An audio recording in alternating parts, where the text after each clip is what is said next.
Hey everyone, I'm Tyler Metcalf, and I watched the film so you don't have to. On this video, we're taking a look at AJ Dybantsa and his masterclass of a scoring game in BYU's first round loss to Texas.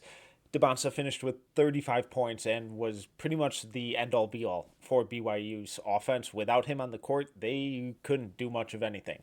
Now, unfortunately, Dybantsa also finished just 1 of 7 from three, only 1 assist, 2 5 turnovers, 0 stocks yet again. So even though a lot of the scoring and creation and interior rim pressure stuff was tremendous, and we're going to break it all down here, there's also a lot of concerning stuff as well that still needs a ton of improvement. Let's take a look at the film, see what worked, what didn't, and why a lot of people are rightfully going to have AJ Dybantsa as their number one overall prospect. Welcome to film school. Let's dive in. All right, so I want to start positive with AJ because this game was really, really impressive, especially from a scoring standpoint. There'll be plenty of nitpicking with the passing stuff later, but I want to go chronologically with a lot of his scoring because he got to 35. And that's really, really impressive, especially when facing defensive coverages like this. And we're a minute into the game, and Texas is immediately throwing a double at him every time. Now, he ends up making the shot here, but quick nitpick. He does miss some really easy passing reads here. First off, Keita has pretty good position here on the mismatch. I'd love to see that entry pass. Now the counter is all right. Dalen Swain has good size and good length. Vokatitis, good size, good length. AJ doesn't trust that pass. Well, there's also the skip pass over here to the opposite wing that is a pretty simple pass at this point too. AJ doesn't make either of them. It's okay. It's fine. It's early. He gets downhill, gets to a spot in the mid range, creates enough separation. Pretty clean release point. Knocks down the shot. On this one, going to work in the mid range again, and this is just a really nice jab series. And it's not overly complicated, but it's some really fun manipulation on Dalen Swain with how AJ moves the ball around. And as AJ moves it, you can kind of see how it affects the stance of Swain. AJ rips low, Swain sits down in his stance, high hand, good defense so far. AJ raises his eye line, raises the ball, gets Swain to get a little more upright in his stance, taking away a little bit of his balance, which then leads to this jab step from AJ, which gets Swain leaning the opposite direction just enough. And if he was a little lower in his stance, he was going to be able to react to that and stay attached to AJ a little more effectively. But since AJ toyed with him a little bit, got him out of his stance, got him a little more upright, jab step sends him the wrong way. AJ explodes to his spot, just a one dribble pull up. Really clean eye line at the point of a release. Late contest by Swain, but AJ gets so much elevation and such a high release point that it doesn't really matter. And we've seen all year and throughout his basketball career that he's really unaffected a lot of the time by these late contests. Empty corner pick and roll, Vokatitis blitzing him right out the bat. And this is the type of defensive coverage that AJ saw throughout this entire game, keeps his dribble alive. Really love this crossover and drive by him. So as Vokatitis goes to retreat, AJ does a nice job of keeping his dribble alive here. Vokatitis shows, blitzes, AJ keeps it alive. And there isn't really a passing lane here. And he could try and force it to Keita, but we know what Keita's ball skills are. Jordan Pope is rotated over. There's no real opportunity for a skip pass here. AJ does a nice job of driving middle to get Swain leaning towards the middle, and then does such a good job of getting really, really low. I love how low he gets here. And he's like legit 6'9", 6'10". He's a big dude. He's getting this low, really tight handle on the cross, attacks against Swain's momentum, which then forces Swain to really open up his hips so that he can slide and stay attached to AJ.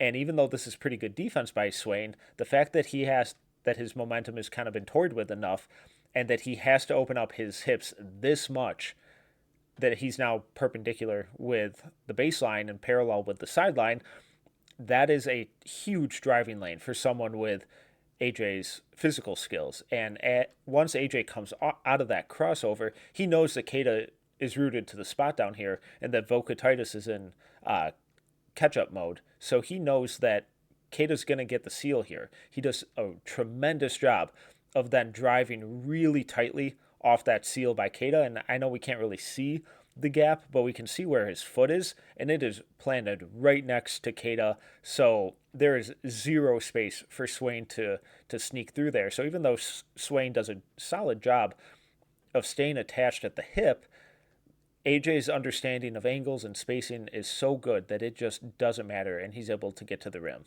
Now, on this one, we just get the absurd shot making from AJ. You don't love the shot selection, a bit of over dribbling, really tough, but I mean, this is about as pro level of a shot as you can get. And he's really, really patient here. A lot of over dribbling. You'd like to see the ball and players move a little bit, but that's kind of the common theme throughout this BYU offense, especially late this season, let alone this game. No one was moving off ball this entire game. They were kind of a slog to watch, and I keep hearing about how Kevin Young runs all this awesome stuff. That seemed to disappear pretty quickly once Richie Saunders went down. But AJ goes into a post up here, kind of on the elbow, and he's just waiting for this double to come. He's looking at the weak side defenders, and he knows that once this help defender really commits, he's spinning off away from it into Tremont Mark because he knows that he at least has the size advantage. Mark did a really solid job on AJ making life difficult for him most of this game, but AJ just has a physical advantage here. So once he spins over, he knows that he's flowing into that mid-range pull-up. Probably right about here, AJ knows that this guy's about to commit to the double, and he's already made up his mind that he's spinning into this mid-range fadeaway. Great shot prep, tremendous elevation, really high release point. So the defense here isn't bad. The offense is just so much better. And the fact that AJ's regularly knocking this type of shot down this year, and he's going to be able to do this against NBA defenders, and that's something that should translate for him pretty quickly. Again, Tremont Mark doing a really good job of playing defense here, walling him up, playing physical, sliding his feet. It just doesn't matter because AJ's that big. So initial drive gets cut off. AJ keeps his dribble alive, crosses back, tries to go middle, gets to his spot in the mid-range, and just nice job of simply initiating that contact, going into Mark's chest, planting that left foot, not extending too much with that off arm, but enough where he can create a little separation, but not enough where it looks like a push-off for this guy to call, because we all know how much college refs love that, but does a great job planting that left foot, exploding back, creating separation, and given his ability to elevate, again, great contest by Mark. He's just too small. The release point's too high, the elevation, AJ puts a little fade into it just to create an even bigger window for him to get that shot off and knocks it down. Going to work in isolation against Swain on this one. And this is where his ability to play off of 2 feet and let alone 1 foot really sets him apart from a lot of guys his age, because the composure here, the patience, it's really special. So he's just going to work. Again, Swain is doing a really good job of defending, sliding his feet, playing through his chest, stays rim side, doesn't bite at the shot fake, doesn't bite at the first one, doesn't bite at the second one. He's reaching high hands, but staying grounded. It doesn't matter, though, because AJ's just so big, and his composure off of 2 feet, his balance and his footwork is really tremendous. So he's keeping this right pivot foot alive, and once he realizes that he doesn't have anything on this left block, he's like, all right, well, let me just go back to where I came from. Let me pivot back, step through, and finish on the other side of the rim. That's absurd that he's creating this type of space out of nothing. If you were just given this screenshot and told AJ's going to get a layup, I would be bewildered at how he got to the right side of the rim here, but it's just another testament to his footwork, his balance, and his patience in these types of scenarios, because we've seen this from him all year long. And if you're going to screw up your defensive coverages against him, he's going to make you pay. On this one, Swain decides to switch here. Jordan Pope is thinking he's about to veer back because he wants nothing to do with defending AJ.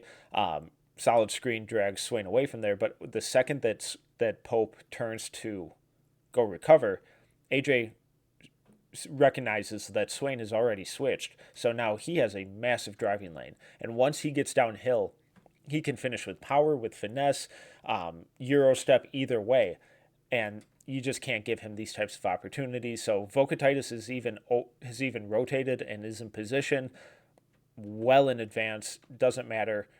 AJ does a great job of setting him up to the right, planting that right foot, getting downhill quick enough where Pope can't recover rimside either, and does a great job of getting low, exploding off that right foot, splitting the defenders, staying on balance, and then finishing with his left hand through the contact. Now that we go on to the second half, almost identical situation with miscommunication on the pick and roll. So a little empty corner pick and roll here in the early offense. Mark dies on the screen. Mark's teammate doesn't help him out at all. And I'm guessing this is a mix up by 7 because as we've seen, Texas was playing at the level. They were blitzing AJ out of the pick and roll the entire game, and they don't on this one. AJ sees it, capitalizes on it, shows off the athleticism with the reverse dunk. Little DHO, reuses the screen, doesn't like it, goes into isolation against Tremont Mark again, and this time Mark gets the better of him. This is one of the instances in this game where it was a little too much A to B. And AJ can get in trouble with this, especially going against smaller guys like Tremont Mark. And he just takes off way too early. There's no real plan here. And my bigger issue with this play is how long it takes to even get into this. So he gets the ball, 15 seconds left on the shot clock, and he's just kind of standing there, looking, probing, not really doing anything. He doesn't make his move until 9 seconds, so 6 seconds of the shot clock totally wasted, no ball movement, and he just gets downhill and doesn't really do much with it. It's a little complacent with his shot selection, with his creation. Mark does a great job of sliding his feet, staying between the rim and the ball, timing his jump to perfection, staying vertical, great hand-eye coordination on the ball. Just a bad shot and bad process from AJ all around on that one. And they were trying to run some sets for him, but this is a disaster from an execution standpoint, and AJ yet again making something out of nothing. So they're trying to run like the side Spain action as 6 goes to set the screen for Ahmed's defender. Pope gets away with a bit of a hold here. 6 can't set the screen at all, so now AJ's getting almost trapped in the corner. Swain gets held up a little bit and can't fully recover to the play, and AJ deserves a lot of credit here for recognizing that and going quickly and not hesitating once he gets to the baseline. Does a great job of stepping through, splitting the defenders. May have gotten away with the travel, but hey, no whistle. Also got hacked there pretty aggressively as well. So we play on. But the fact that he's, again, getting to the rim from here in one dribble is really, really fun. Because by all accounts, he's dead to rights. But he's not, because he's so good at staying balanced, fighting through the contact, elongating those strides, getting to the middle of the floor, and then finishing with the scoring touch, off movement, off balance. And then on this one again, Tremont Mark going to work, and we see that footwork. It's rare. It's really, really rare for guys his age to have this type of composure, playing off of 2 feet and being able to extend and create finishing angles out of nothing, because the defense is swarming him here constantly. Mark is on him. The fact that he was constantly playing with at least 2 guys who Texas didn't respect as shooters or ball handlers at all in Mboop and Ahmed or Keita allowed them to really load up on AJ. So yeah, AJ could kick it out to Mboop here, but we know he's not going to shoot. We know he can't create anything on ball, so why bother? And instead does a nice job of being patient, using a little shot fake to get the help defender in the air. AJ recognizes that rim protectors occupied here.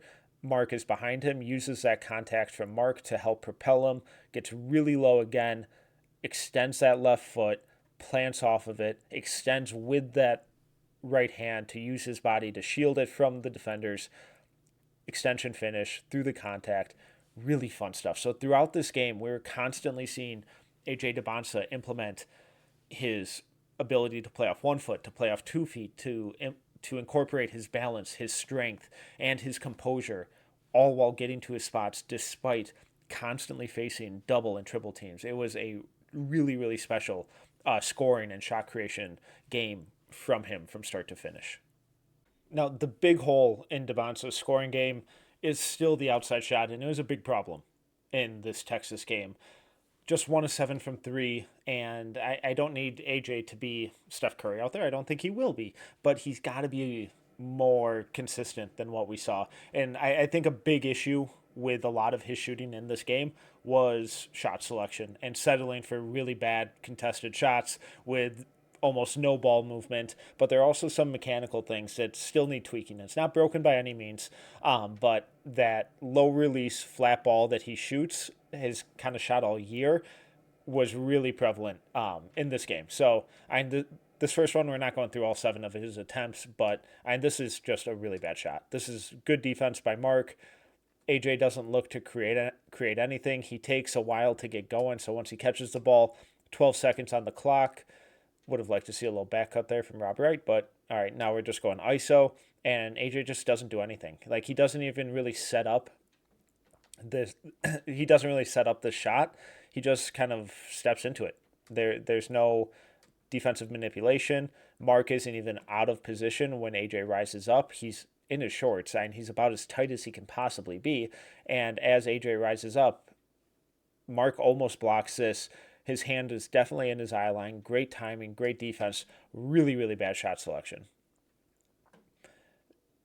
This one, the shot selection's great. Low ghost screen. Would have loved to see BYU do a little more of this with AJ, where they use him as a screener and get him into open space where he could potentially attack downhill or get easy shots.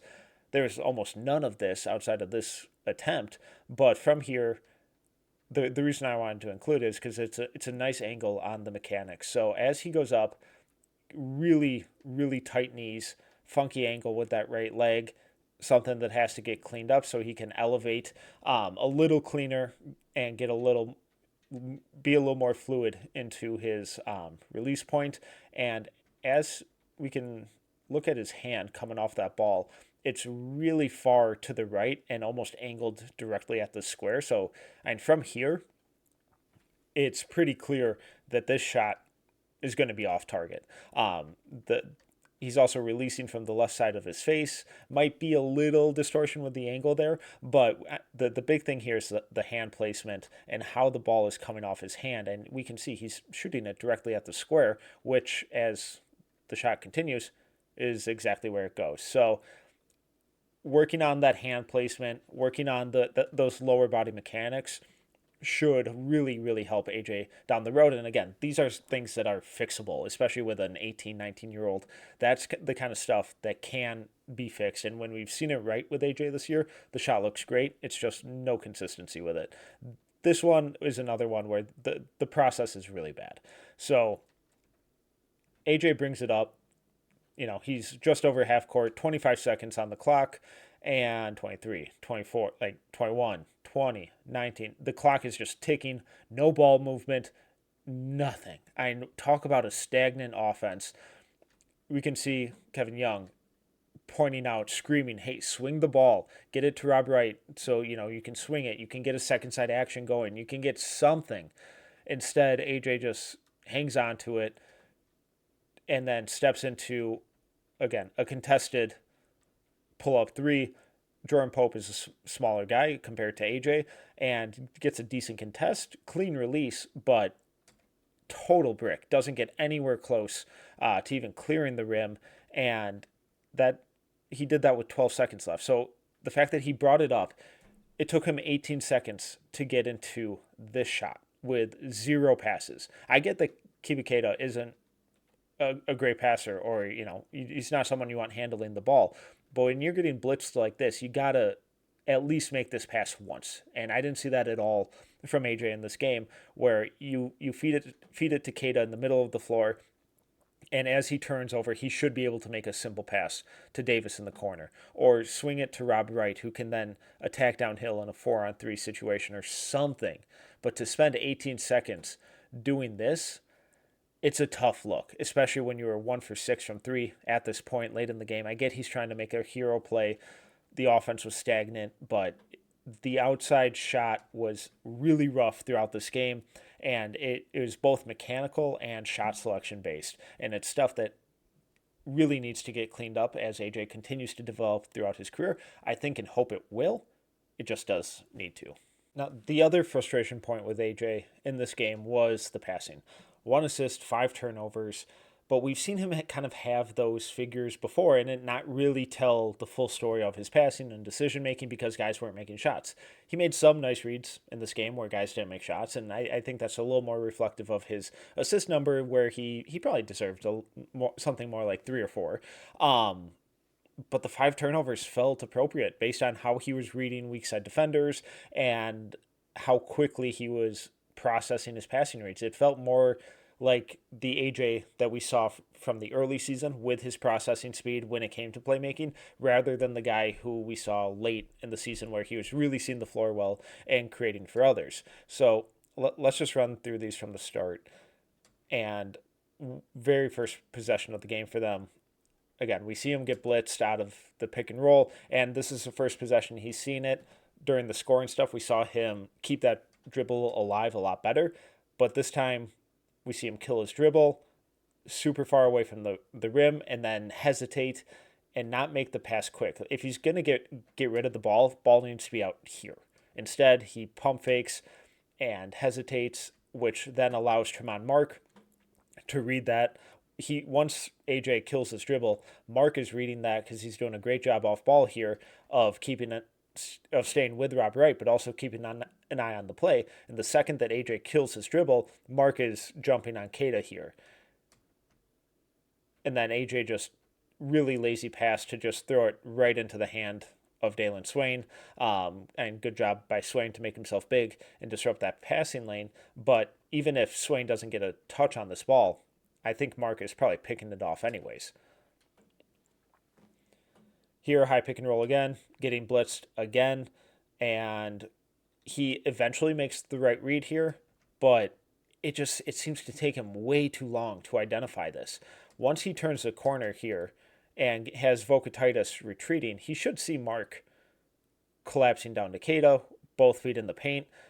That ball probably needs to be out soon. Instead, AJ tries to split the defenders here, and I'm hoping, or I think that his process was, all right, let me step through, split the defenders, and then kick out. But then the swipe from Swain and Vokatitis kind of disrupt him just enough to delay that. But at this point, just go up with the ball. Like, you're at the front of the restricted area, just go up with it. Instead, he continues to make a half-hearted pass out to Rob Wright. And this is a bad shot attempt by Wright, too, because it's a contested corner three that Mark does a good job of closing out on and contesting. Common theme throughout this game. Mark had a really nice one. But you just like to see this get really so much more sped up because the ball just took way too long to eventually get to that right corner. Here we have high pick and roll. Vokatitis playing at the level. And again, I like the instincts here, but there's a low man who's right in the lane. Jordan Pope is doing a good job of tagging Keita, and it's like AJ doesn't see the low man here at all. And I'm not saying that there's a perfect pass to Davis or anything here, but this is a situation where he just needs to eat it, reset, or go into a handoff with Rob Wright, because even though Keita's rolling to the rim and his man is at the level, he's not open. He's getting tagged from the weak side. The low man is in great position to disrupt this lob, but as AJ comes off the screen, it's almost so predetermined that he's like, all right, I'm sick of getting of having this big at the level every time I come off a screen, I'm going to punish him with the lob. And he already had made up his mind. Instead of actually reading the situation, he just throws it up in another turnover. Going to work against Tremont Mark. Vokatitis helps over really aggressively. Again, common theme throughout this entire game. Texas was loading up on AJ, daring him to turn into a playmaker, daring anyone else to make a shot. And the intention here is good, but it just takes way too long. And he can't get enough juice with his offhand on the skip pass. So he should see that Vokatitis is going to be taking away his driving lane from here. And instead of making this pass early, and we can even see from here, we can already tell that Vokatitis has the full intention of basically switching on and doubling AJ the second that he approaches the lane, and the weak side defenders collapsing all the way down to take away the center. And instead of making this skip pass here, AJ tries to continue to probe, takes an extra second, another full dribble, full step, which allows Swain to just sink back into this passing lane just enough. If AJ makes this pass here, he's probably getting that through. But instead, he's not really reading what's going on the weak side and is more focused with the guys right in front of him. Once the guys right in front of him take away what he wants, then he's looking. He sees that his teammate is technically open, but totally misses Swain, just lurking in the passing lane. That's a really easy steal for him. Going to work on the left wing against Swain. And just a lot of dribbling. It's just a lot of dribbling. He eventually makes the right read here, and this takes a long time. And I really disliked how BYU's offense operated as a whole throughout this game. And it's just over dribble. And it's a lot of dribbling not going anywhere. Swain does a nice job of cutting him off. And comparatively to the last couple, AJ's processing here is much quicker. Once he spins out of this drive and sees Vokatitis switching, he does a much better job of taking a little escape dribble to improve that passing lane. Strong hand, you can see the difference in velocity on the passes between his strong hand and his offhand in these back-to-back clips. Gets over to Davis, who swings it. Decent closeout by Pope, but the end result and the process by AJ here was a little better. It's just at the end result, it comes after so much over dribbling. This one was, I thought, his best one of the day. He doesn't get rewarded with an assist, but this is the type of stuff when he gets downhill that you want to see so much more of. And if, maybe if Richie Saunders was in this game and he was healthy, we're seeing more of this from AJ because, again, he was frequently on the floor with at least two non-shooters in Mboop and one of their bigs. Then you throw Rob Wright out there, who's not a great shooter. You throw Davis out there, who's not a great shooter. There wasn't a whole lot. So my hope is that a lot of these playmaking reads or lack of from AJ in this game were him just not really trusting his teammates, which is a different issue. But here he does a great job getting to the restricted area, middle of the paint, attracts the defenders. Wouldn't have hated a little dump off to Mboop here, but I understand the kick out to the corner. Pope does a good job of kind of riding the fence here between both guys. Perfect pass right on the money. Shot just doesn't fall, but overall, that was, from a playmaking standpoint, that was AJ's best process of this game. And this one's really frustrating. Because a lot of the time in these like mid-post matchups that AJ would get, he just wouldn't make this pass because Vokatitis was the one who was constantly switching on to him or going for the double, which would leave Keita wide open in the middle of the paint, or at least with a really, really good mismatch. And he just didn't trust making this pass. Maybe it stemmed from that very first possession that got deflected that resulted in a turnover, but this pass has to be made. Keita has great position. He's in the middle of the lane. He doesn't. Instead, he swings it to the opposite side. It eventually gets over to Rob Wright. And again, that's just a horrible shot selection. Really good defense by Weaver there to close out, get a good contest. shot has no chance of going in. But from an AJ standpoint, he doesn't get a turnover here or make a bad read necessarily. He just misses a really good one. And, worst case scenario, and maybe Vokatitis gets a deflection, but odds are that pass is getting to Keita, who has a really good seal there. And AJ just didn't really make that pass at all this game. Here we have him going to work against Dalen Swain, and this time he finally makes his entry pass. And this is almost an identical situation. So he goes into that mid post. Vokatitis comes on the double. Smaller defender is now has to rotate down to Keita. AJ recognizes it. Instead of making that skip pass to the opposite corner, he does a great job of feeding Keita. He doesn't get a bucket, but Pope has to fight for his life to try and get around and try and deflect this ball to not give up a dunk. He ends up fouling, so it doesn't lead directly to a basket.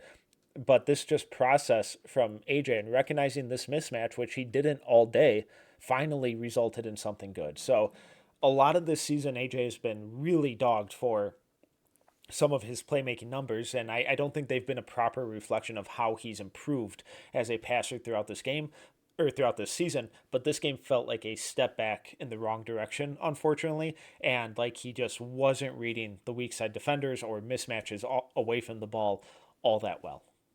Then finally, I want to just take a look at two defensive possessions from AJ. One good, one bad.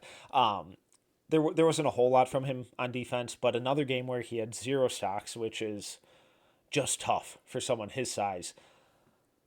But he spent a lot of time on Swain, a lot of time on Mark, and he was okay. This first one I thought was his best defensive possession of the day.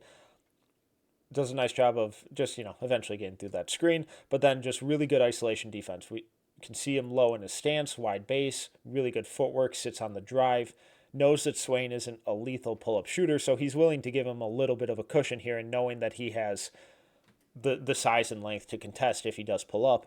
But great base, great footwork, just flows with Swain throughout this possession, stays attached, stays grounded, really good balance, doesn't bite until Swain commits to the shot. Once he goes up, AJ times it to perfection. He might have gotten a finger on that ball, but didn't get credited with a block. But this is the type of defense that we saw from him more in high school, in his senior year, and throughout FIBA over the summer, where when he really locks in on defense as an on-ball guy, he can be absolutely devastating and super disruptive. Unfortunately, we've also seen a lot of this from him this year, where he just kind of goes through the motions. So as Swain gets this handoff, or I guess goes into the pick and roll, AJ goes way over the screen, doesn't really fight through it all that well, takes a poor route, which allows Vokatitis to essentially slip this into a ton of space rolling to the rim. Now Swain's attacking downhill in a 2v1 situation, and at this point, AJ has to veer back to Vokatitis because Swain has lost him. Like, he has been taken out of the play. There's no chance that he's recovering to disrupt Swain, and instead of veering back to Vokatitis, AJ just kind of goes through the motions and jogs towards the rim and leaves Vokatitis totally unoccupied. And that little jump stop to the right by Swain helps pull Keita that extra half step over, creating that passing lane. Really nice processing by Swain here, but just minimal effort defensively from AJ, which is tough to start out the second half when you're down by 9.